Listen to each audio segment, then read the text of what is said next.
এই কবিতায় কবি সৃষ্টিকর্তার অসীম দয়ার কথা তুলে ধরেছেন। কবি নিজের দীনতা ও অযোগ্যতার কথা স্বীকার করেছেন, কিন্তু সৃষ্টিকর্তা তবুও তাকে দেননি এমন কিছুই নেই, এবং তার কাছ থেকে কোনো প্রতিদানও চাননি।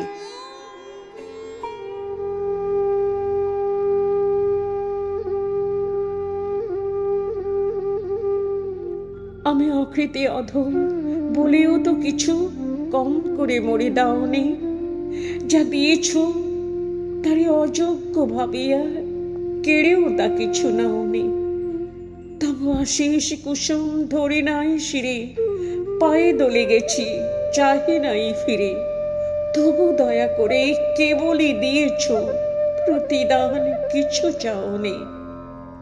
আমি ছুটিয়া বেড়াই, আমি ছুটিয়া বেড়াই, জানি না কি আসে, সুধা পান করে মরি গো পিয়াসে। তবু যাহা চাই সকলই পেয়েছি, তুমি তো কিছুই পাওনি। আমায় রাখিতে চাও গো বাঁধনে আটিয়া, শতবার যাই বাঁধনে কাটিয়া।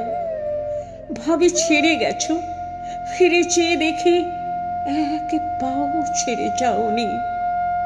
আমি আকৃতি অধম বলেও তো কিছু কম করে মরে দাওনি।